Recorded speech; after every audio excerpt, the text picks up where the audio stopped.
Okay, so without any particular introduction, let's go ahead and talk about the next continuing part of gastrulation. So gastrulation में हमने क्या बनाकर रख दिया?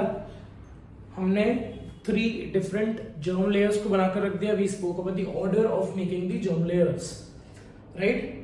And when you spoke about the formation of the 3 germ layers, embryonic and extra embryonic condition में हमने बात किया. ठीक है, एम्ब्रियोनिक में एंडोडर्म, एक्टोडर्म और मेसोडर्म, और एक्स्ट्रा एम्ब्रियोनिक में ectoderm, endoderm and mesoderm. Correct? So all of that we had already discussed.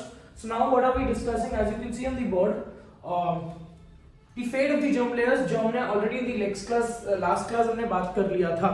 तो 4 एक्स्ट्रा एम्ब्रियोनिक मेम्ब्रेन के बारे में बात करते हैं. So what is this? You might find it a complicated diagram, but this diagram is a small representation of an embryo. ठीक है? So let's go ahead and talk about that. So अगर मैं बीच में ये एम्ब्रियो की ये जो आपको ग्रीन कलर में दिख रहा है ना, जो हमने बनाया है, that is the embryo. This is the head region of the embryo. ठीक है? तो let's go ahead and mark this. ठीक है बेटा, तो ये एम्ब्रियो है आपका. Okay, embryo is surrounded in a cavity. It is surrounded by the extra embryonic membrane. ठीक है, सो एम्ब्रियो जो एम्ब्रियोनिक मेम्ब्रेन से सराउंडेड है, that embryonic membrane is the amnion. ठीक है, amnion. And what you can see here is the amniotic cavity. ठीक है, amnion और amniotic cavity. So the जो baby grow होगा, that baby is absolutely floating. It is absolutely protected in a amniotic fluid. Amniotic cavity के अंदर absolutely nice environment में वो grow हो रहा है बेटा. ठीक है, अब amniotic cavity, amnion आपका I told you the first embryonic membrane, extra embryonic membrane to develop.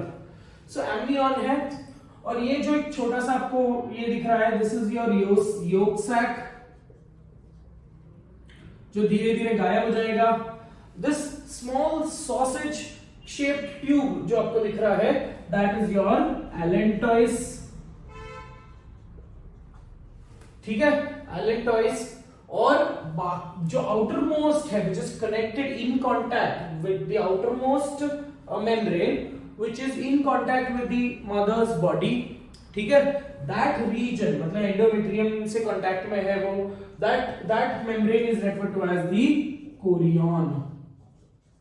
ठीक है, so ये first layer, first membrane, second membrane, okay, third membrane and the fourth membrane. तो 4 embryonic membrane. We'll have to talk about the functions of these extra embryonic membranes.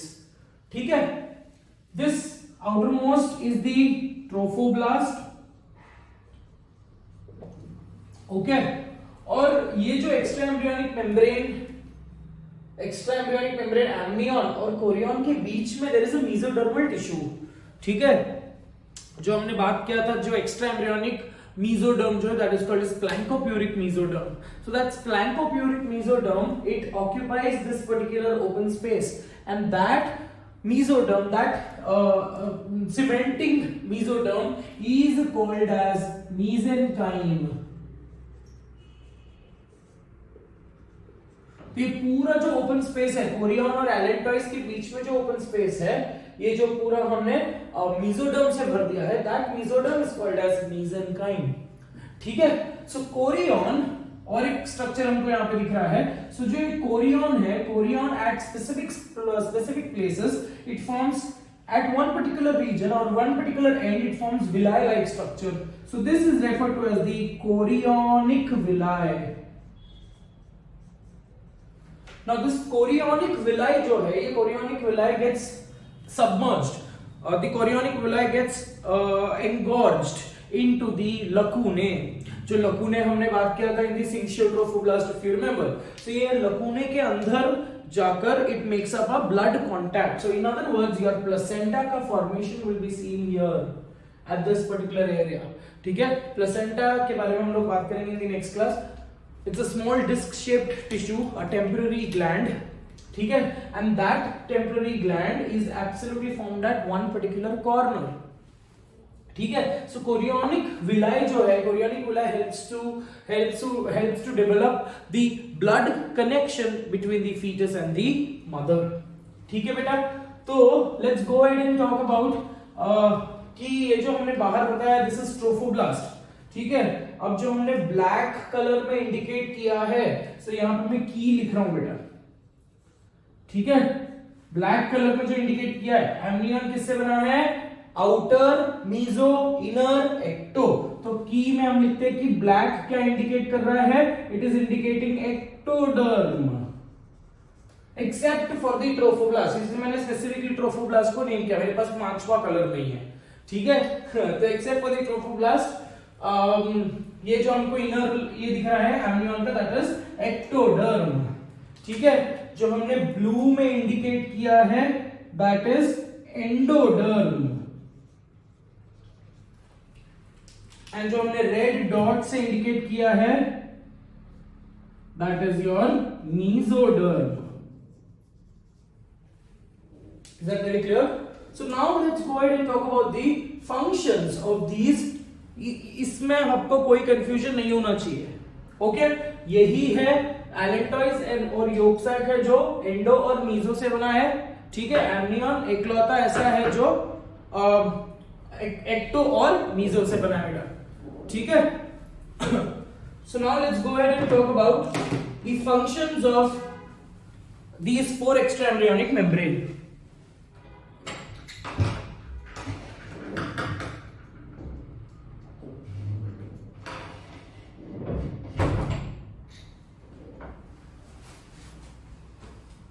Okay, let's go ahead and talk about the 4 extra embryonic functions of the 4 extra embryonic membranes. So the first extra embryonic membrane which we talk about is chorion. ठीक है, अब Korean का function क्या है हम यही लिखेंगे. तो it is the outer most, अगर मैं सिंपल एग की बात करूं, it is the outer most membrane of the egg. So Korean का फंक्शन हम लोग लिख लेंगे that it forms the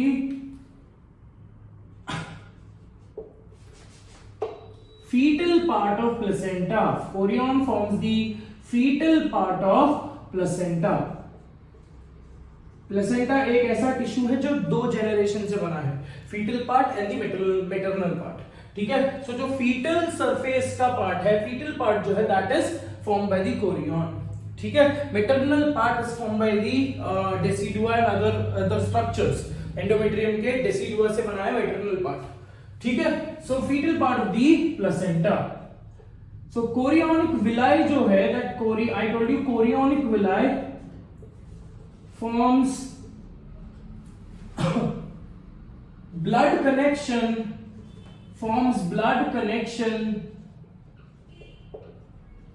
from the fetal side. Okay, so this is what you need to remember with respect to the chorion. So यही आपको बात याद करनी है बेटा. ठीक है, so placenta का formation और direct contact with the mother. Okay, and I told you these chorionic villi gets engorged in the spaces called as lacunae, and these chorionic villi जो है it forms blood connection with the mother. Is that very clear? Okay, so in other words इसका function क्या होगा? Function would be transportation. Function would be, अगर ये placenta का formation कर रहा है, so function would be the transportation of, यहाँ पे लिख रहा हूं मैं function बेटा. Function would be transportation of nutrients, gases,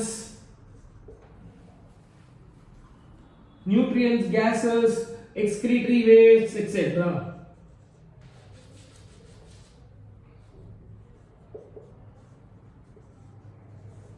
तो जो भी प्लेसेंटा का फंक्शन है, प्लेसेंटा का जो फंक्शन है मदर से फीटस को न्यूट्रिएंट सप्लाई करना, ऑक्सीजन सप्लाई करना, और फीटस से फीटस के मैटरनल ब्लड में एक्सक्रीटरी वेस्ट को भेजना, कार्बन डाइऑक्साइड को भेजना, ये सब काम कोरियन का है. ठीक है, The next one is the next extra embryonic membrane is the amnion.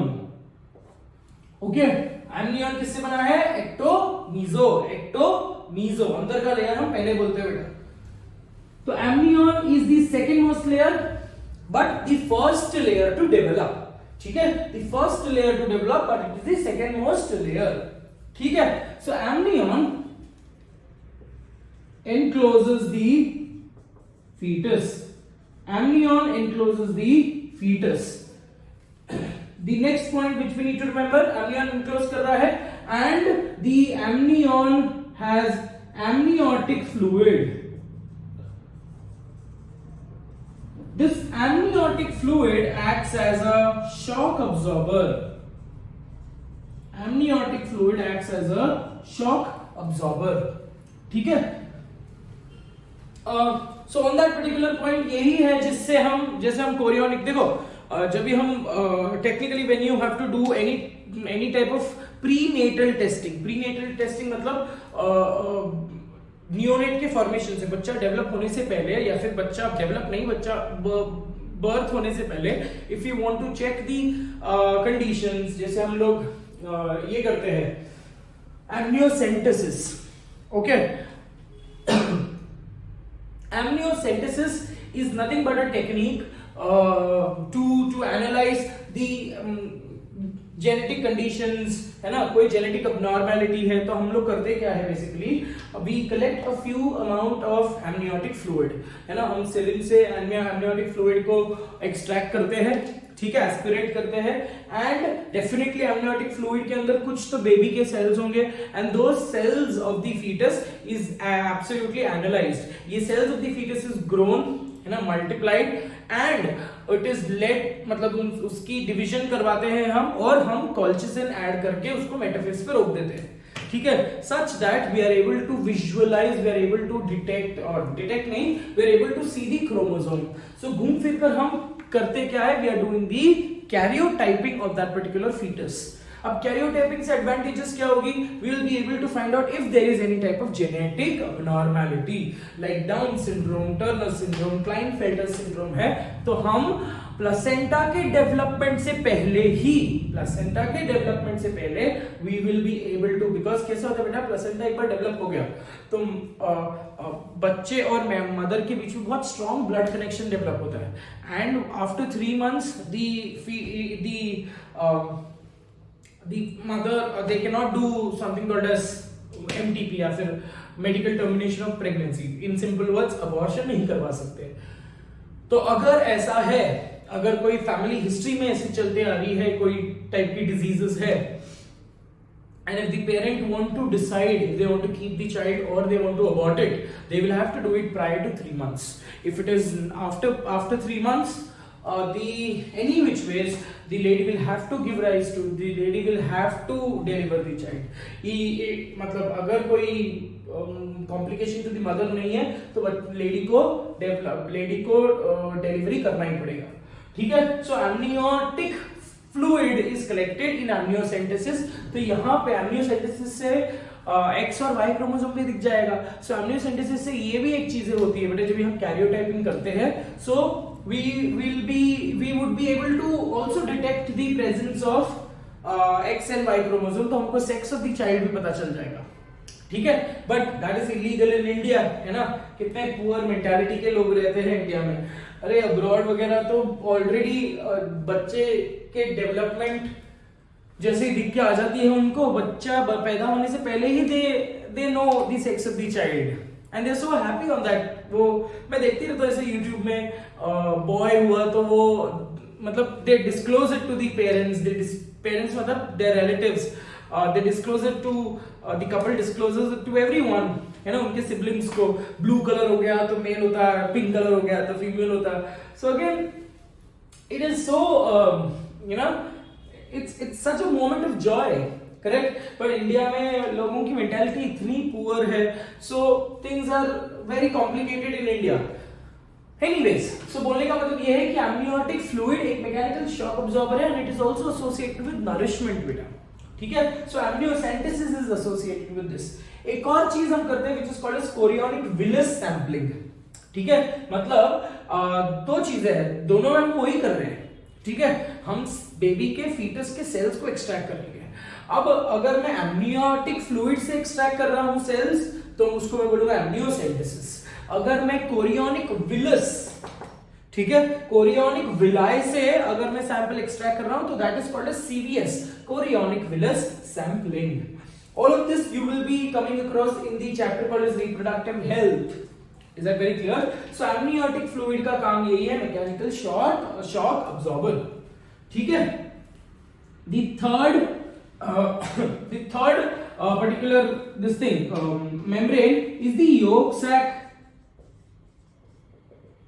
I told you yolk sac जो है in humans the human egg is अलेसिथर, तो योक नहीं है हमारे पास, but we have a yolk sac. तो yolk sac is nothing but it basically forms the endodermal cells for the fetus. It basically forms the endodermal cells of the fetus and also it is a hematopoietic organ.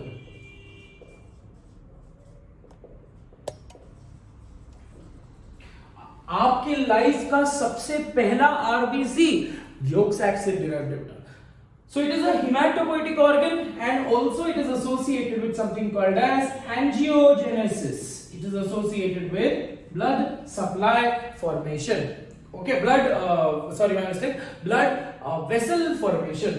ठीक है, so yolk sac endodermal cells बनाता है बेटा, ठीक है, haematopoietic organ भी है और वो एंजियोजेनेसिस भी करवाता, मतलब टेक्निकली एसोसिएटेड विद एंजियोजेनेसिस। मतलब पहले जब मैं एंजियोजेनेसिस की बात करूं तो initially the blood vessels they start developing outside the body, outside the foetus. ठीक है, सो एंजियोजेनेसिस पहले विद इन मतलब 14 to 15 डेज में on an average, okay, 14 to 15 days में blood vessels in the yolk sac develop होते हैं। On the 17th day, slowly and steadily the blood vessels start developing inside the fetus. Very clear? So ये भी मैंने आपको आपके notes में लिखाया हुआ है एंजियोजेनेसिस, अगर आप देखोगे ब्लड सर्कुलेशन में, I have made it very clear. So 14 to 15 days में blood vessel का formation, angiogenesis starts outside the body, and where does it start? It starts in the yolk sac. ठीक है, on the 17th day or after 17th day it basically starts forming inside the fetus. समझे बेटा? तो that is all with respect to these three extraembryonic membrane. We have one more extraembryonic membrane, and that is one more extraembryonic membrane which is your allantois. इधर लिख रहा हूं बेटा मैं,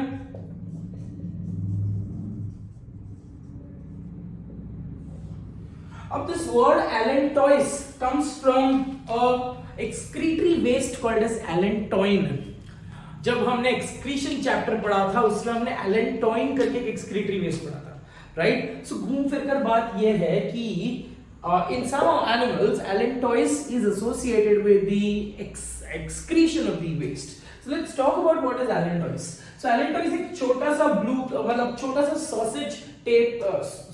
sausage shape ऐसा होता है मेरे पास में। एस के दो वर्ड साथ में नहीं बोल सकता, जैसे साथ में बोलने के टाइम में मेरी जबान ये होती है शुगर सॉल्यूशन। ऐसे अगर बोल दिया, अगर नॉर्मल लेक्चर में बोलता तो इट बिकम्स शुगर ऐसा कुछ तो हो जाता। तो allantois is a small sausage shaped tube। ठीक है, allantois जो है it becomes the part of umbilical cord।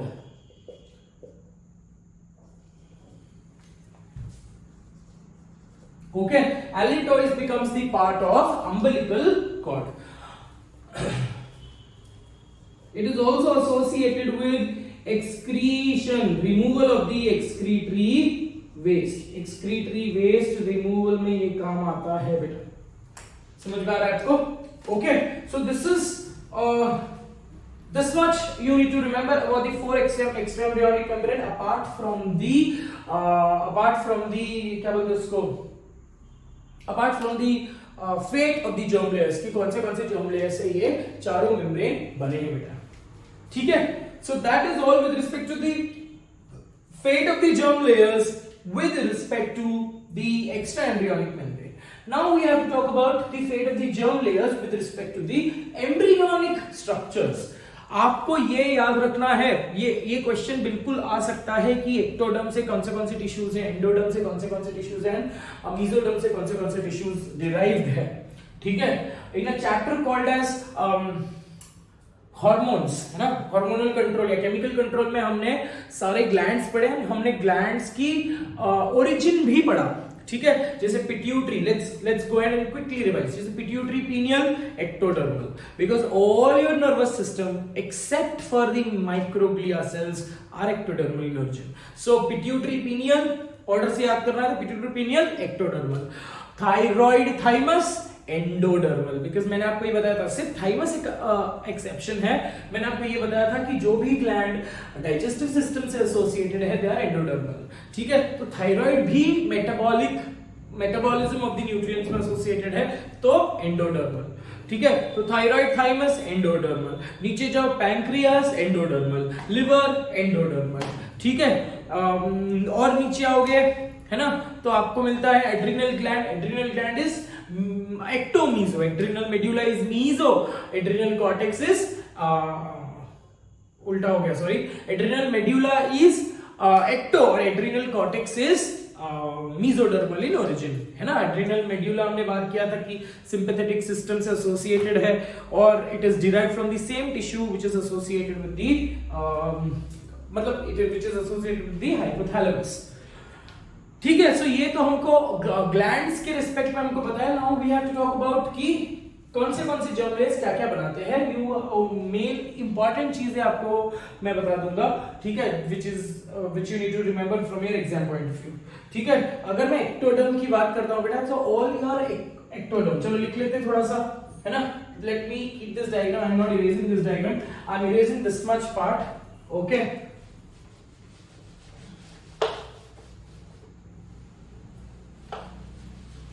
Okay, so ectoderm को याद करना बहुत इजी है। एक्टोडर्म को याद करने के लिए आपको नर्वस सिस्टम पूरा एक्टोडर्म से बनाया हुआ है बेटा, ठीक है। और आपका जो एपिडर्मिस है वो एक्टोडर्म से डिराइव्ड है, so it's pretty simple to remember. Ectoderm आपका एपिडर्मिस होगा और आपका पूरा नर्वस सिस्टम में सब कुछ आ गया, आपके नर्व्स आ गए, आपका ब्रेन आ गया, आपके ब्रेन, नर्वस सिस्टम से रिलेटेड ग्लैंड्स आ गए, so all of those are ectodermal in origin, ठीक है बेटा। So let's go and write about ectodermal origin. So ectodermal origin में क्या क्या आएंगे, मैंने आपको पहला बताया, सबसे important thing is your entire nervous system. Entire nervous system, exception क्या है, except the microglia cells. Now what do you think is the origin of microglia cells? Microglia cells are modified monocytes मतलब blood मतलब mesodermal, so microglia cells are mesodermal in origin, ठीक है। apart from this you have your आंखों के कुछ muscles हमने बात किए थे, है ना। आपके आइरिस है, आपके ये सिलियरी मसल्स है, so let's go ahead and talk about that. So iris, ciliary muscles, है ना, आंखों से रिलेटेड है, तो they are all associated with the ectodermal origin, ठीक है।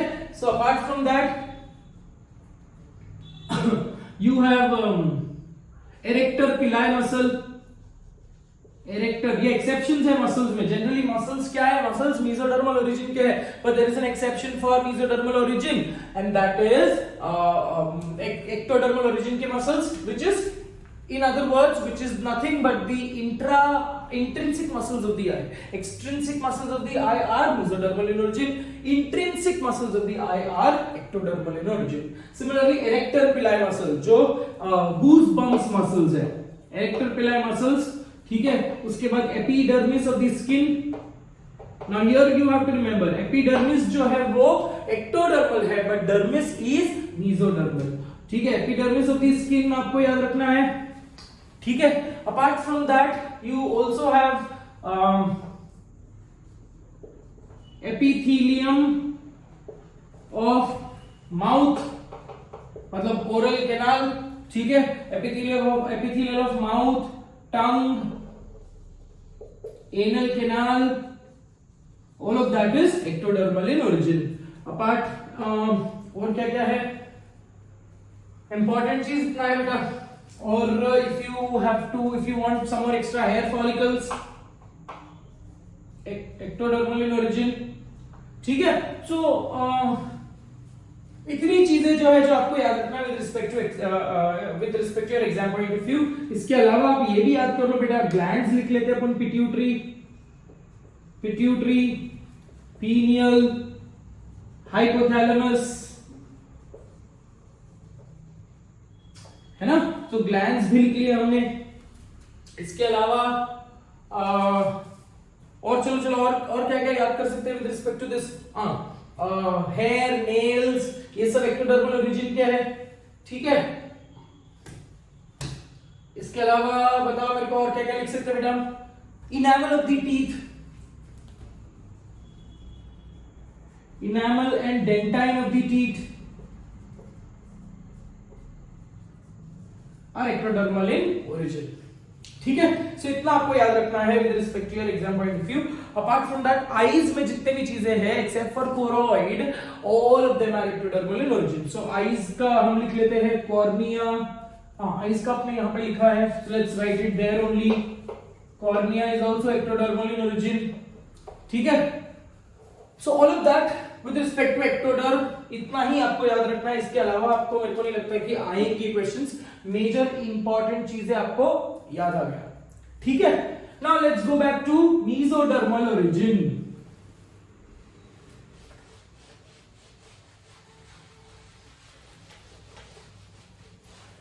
ओके, नाउ मेसोडर्मल ओरिजिन के जो टिश्यू है आपको वो पता है। मेसोडर्मल ओरिजिन के ऑल दी मसल्स,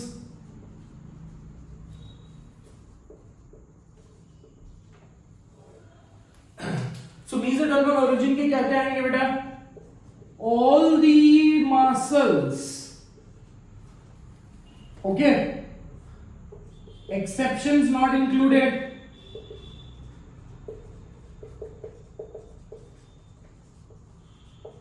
आपके जितने भी स्मूथ मसल्स है, आपके जितने भी स्ट्राइटेड मसल्स है, आपके जितने भी कार्डियक मसल्स है, all of them are mesodermal in origin. We did not include exceptions, हमने इससे पहले लिख ली है। ठीक है, मसल्स के एक्सेप्शंस। ठीक है, along with that the connective tissue, the entire connective tissue का पूरा जो टेंडन है, लिगामेंट है, बोन है, ब्लड है, कार्टिलेज है, all of them are mesodermal in origin. So entire connective tissue is mesodermal in origin. ठीक है, इसके अलावा चलो ग्लैंड्स में कौन सा mesodermal origin का था। आपका adrenal cortex is mesodermal in origin. Then you have kidney, the entire urinary system is mesodermal in origin. ठीक है, मैंने आपको ये बताया था इफ यू रिमेंबर कि किडनी को जगह नहीं मिली थी तो किडनी ऊपर चला गया था according to the organogenesis. So kidney, urinary bladder, ureter, all of that is mesodermal in origin. Then you have your gonads, testes and ovaries are also mesodermal in origin. ठीक है, testes, gonads, reproductive tract, all of that is mesodermal in origin. ठीक है, apart from this if you have to remember, इसके अलावा अगर कोई points है बेटा, ठीक है, इसके अलावा अगर आपको मेसोडर्मल ओरिजिन के पॉइंट्स याद रखने हैं, बस दैट्स इट। ईयर एक है, मैंने आपको ये बताया था कि डर्मिस, एपिडर्मिस जो है, epidermis is ectodermal in origin but dermis is mesodermal in origin.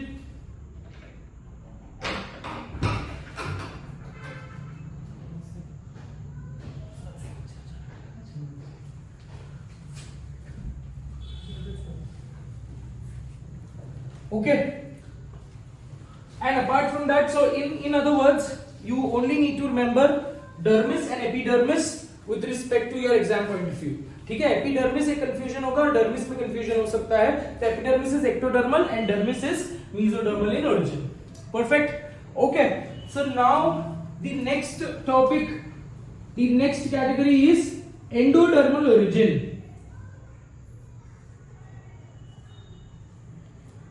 ठीक है, सो एंडोडर्मल ओरिजिन के जितने भी आपके कैटेगराइजेशंस आपको जो लिखना है एंडोडर्मल ओरिजिन के, it's pretty simple. Endodermal origin की ज्यादा चीजें नहीं है बेटा. ठीक है, so the important pointers with respect to your endodermal origin के जो टिश्यूज हैं,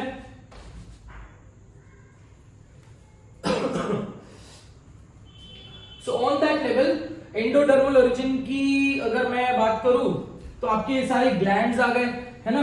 एंड एंडोडर्मल ओरिजिन के ग्लैंड्स कौन से हैं? Thyroid,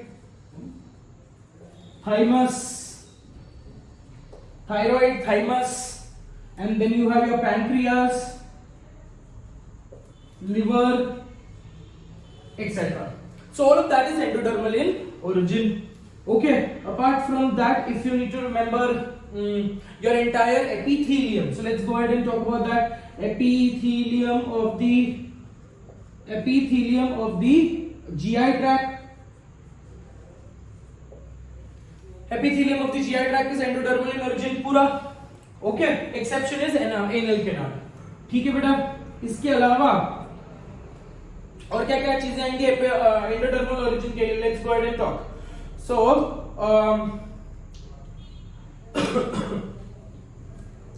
so now when you talk about this epithelium of the GI tract, इसके अलावा ग्लैंड्स हो गए, ये हो गया. सो एंडोडर्मल ओरिजिन के मेजर चीजें नहीं है बेटा, इतने बेसिक चीजें आपको याद रखनी है. Yes, if you talk about your respiratory tract, so respiratory जो आपके एल्वियोला है, रेस्पिरेटरी स्ट्रक्चर्स, सो एल्वियोला है, लंग्स है ना, all of that is endodermal in origin. ठीक है, so these are the exam point of view के जितने भी क्वेश्चंस है आपको इसमें से आ सकते हैं. इसके अलावा मेरे को नहीं लगता कि कोई कॉन्टेक्स्ट में वो पूछेंगे बेटा. ठीक है, सो एंडो एंड मेसोडर्मल ओरिजिन के जितने भी फेट थे, the entire histological fate is absolutely determined. ठीक है, so I will see you in the next class, and take care of yourself till then. God bless you. Bye bye.